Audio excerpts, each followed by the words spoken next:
Welcome to Evaluating Websites workshop. I'm Emily Davis, one of the research and instruction librarians here at Waters Library. First up, if you want to contact one of the librarians, you're more than welcome to at tamuc.edu Ask Waters, at least at the time of this recording. Today, we're going to explore the essential criteria for evaluating websites. We're going to understand websites' URLs and what they can tell you about the website. And we're going to also apply SIFT method to website evaluation. First up is what's the criteria? So when you start to evaluate any source, whether it be website, academic, article, social media, whatever a case may be, for academic research, you need to keep this one thing in your mind. What is your research question? Your question is going to act as a guide or foundation for your entire search and for your evaluation criteria that you create from it. With this in mind, you'll develop a precise evaluation criteria for 4 categories to determine whether or not you should use a website. Those categories are the author, the publication date, the purpose of the website, and of course, its content. Remembering your question, you're going to look at the author. You're going to ask yourself, who should I be looking at for information? Who are you going to talk to and why? Generally, this is going to be experts in the field that you're researching. They may have degrees that align with your research, or they have years of experience in it. Oftentimes, this information can actually be found on the About page of a website, or maybe it's going to be the staff editor, whatever title they give the content creators of that page. Next, you're going to look at the publication date. How old should the information be? Most often, it's recommended to look for information within the last few years, but your research may benefit from older materials. It all goes back to your research question. Are you looking at something from a historical perspective? Are you looking at something from a current day? And then next is going to be the purpose. What is the website trying to do? This question can oftentimes be answered from the URL, which will give you an idea of how much time you should even spend on that site. Saying this, I also want you to pay attention to any design choices. Are there a lot of advertisements or high impact words? The use of clickbait-esque language versus technical industry buzzwords or everyday words can indicate the purpose as well as bias. And lastly, if all of that checks out, you want to look at the actual content. Is it relevant? Is it accurate? Is it consistent? The content needs to be related to your topic. Also, look for excessive errors, awkward phrasing, awkward photos. There are thousands of bot AI generated sites that have never had a human intervention in any part of their creation. So you do want to be aware of those out there and be able to at least spot a good website. Knowing our criteria is great and everything, but how do we actually evaluate a web source with this criteria? There is a method developed by Mike Caulfield that we suggest called the 4 moves method, or SIFT. What is SIFT, you ask? SIFT is the 4 moves. You have stop, investigate, find, and trace. For the purpose of website evaluation, stop means when you encounter the website, you're going to stop. Is this information something you were looking for? This is where you need to be aware of clickbait. Is it something that's trying to get an emotional reaction from you? Focus on the word choices of like the title. Is the source well designed? You're going to want to, for academic research purposes, avoid websites that have a lot of pop-ups, a lot of advertisements that are really flashy. Next, you're going to investigate. You're going to look for the author, the date, and the purpose. So a lot of your questions will be answered with this one. Who's the author? How did you find out about them? Can you find their credentials? Can you prove their credentials? This is where you want to be aware of those AI generated sites. What's the website name and who runs it? This goes back to the URL. You're going to look at the domain extension and about section pages. You'll see if there's more information beyond the website. Do you know if they're credible or not?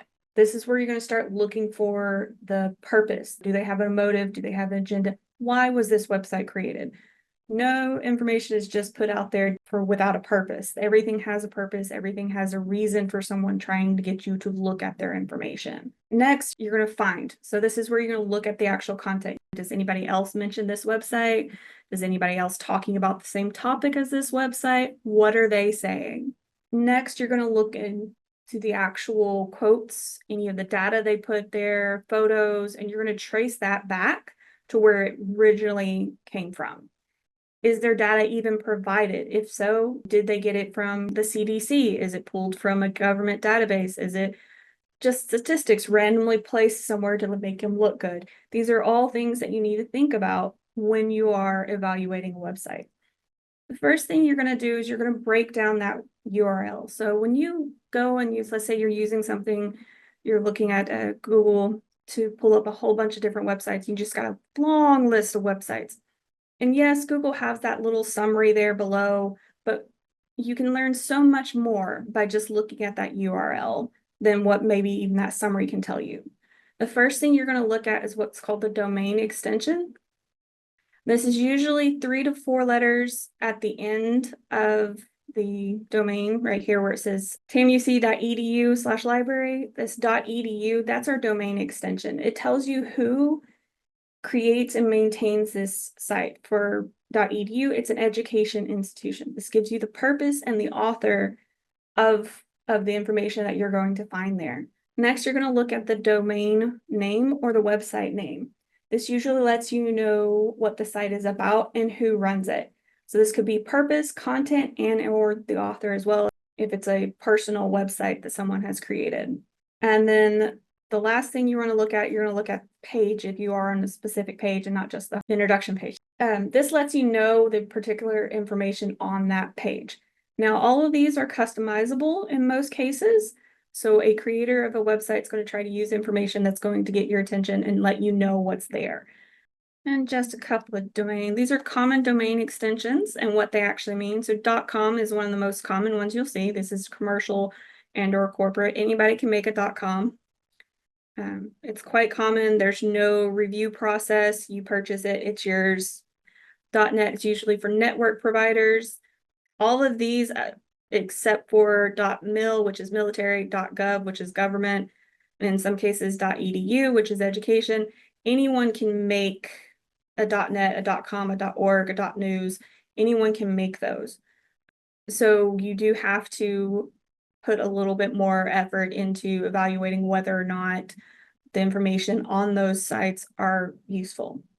These are just some of them, but they are millions out there of domain extensions. And then you get into the country extensions such as .uk for United Kingdom. All right, so moving on, I want to give you some examples. Say you're wanting to research the benefits of having dairy cows be happy. Like, how is that overall? What are the benefits to it? And let's pretend that this is actually a Google screen and these are the top 4 sites that pop up. The first thing that I'm going to do as someone who's evaluating, I'm going to look at this domain extension in the domain name. I don't really know on this first one what ANDI is or even what WISC. I don't really know those abbreviations. I do now that I've gone into it, but just looking at it, I wouldn't know the abbreviations. But I do know this .edu is for education institutions. So it's probably a college or university that has created this one. They were also nice enough to have the date there, so that gives us, a little time there. Looking at the next one, I have .news and I have biology. So news, this is going to be some news channel or someone giving us news about a related topic. Going down .com, I can tell that's a commercial one. And then .gov, I can tell that's a government. Let's go ahead and click on this first one just so we can see at it and look at it. So we already know it's a university. It's University of Wisconsin-Madison. ANDSI apparently was short for Animal and Dairy Science. We know the purpose of it. We know the who's the owner of it. We can see all of that. We can see, okay, are there advertisements on here? No, except for the cookies, but that every website's going to have cookies. So this one's all about happy cows make more nutritious milk. We can read this. It has images. It even cites where this article is actually first published at. So this is all some really good information for us. This is probably a really good website for us to have. So we would keep that off to the side. We know what it is. We've evaluated it. Let's go ahead and look at the second one. Sci News. Okay, so I'm not very familiar with a Sci website, but let's look at it and get some information here. We know it's a news website of some sort. News websites can have the .news or they could have the .com, like CNN.com, Fox.com, NewYorkTimes.com. Okay, and then we can look at this, is there advertisements? We do have some advertisements. No pop-ups really, but it's not very flashy. Links to other articles, pictures. Now this says it's a study for happy cows make better milk. So we can read this, we can look about it, see what data they have, see if they reference anything, and it looks like they did reference something, so then we can turn around and we can even hunt this article down and we have that extra. I'm actually going to click on the next one. So this is a commercial, this is a .com, so it's a commercial one. So we know with it being commercial, it's probably trying to sell something, whether that's they're just trying to get views with information, or they're trying to advertise something. Usually commercials are going to have something that they're trying to get information to you, not for their benefit, not necessarily just for you having the information. So let's see what this one is. This is what makes cows happy. We got normal cows, comfortable cows, happy cows. So the language is a little bit different than what we're seeing on the others. Active Move Farms. So it's a farm. We can say their products, so we do tell that they're selling something. This may not be something we want in our research product, our research paper. Interesting to read, but may not be something that we want specifically in our research, depending on which angle we're going. And then last but not least, this is a .gov. So the government even has something to say about happy cows. So we can go here, we can see that the USDA was the U.S. Department of Agriculture. It's an official website of the United States government. We have a date, we know it's a blog, get the title, we have information on the author, topics, tags. So all this information is provided just before we even read the actual title. So looking at this, with it being a government website, we can probably say that it's a safe bet, it's closer to what we're needing. And then of course we can read the article, get more information from it, and then decide whether or not it actually matches what we're wanting. But the most of our information that we're needing before we even look at the website can be found in that URL. So when you're you're searching in Google and you're using it and you're looking at all these different websites, start with the URL, save yourself some time and just break that URL down and then move on to finishing up evaluating the rest of the sites. Well then, thank you. And you can contact us at tamuc.edu/askwaters.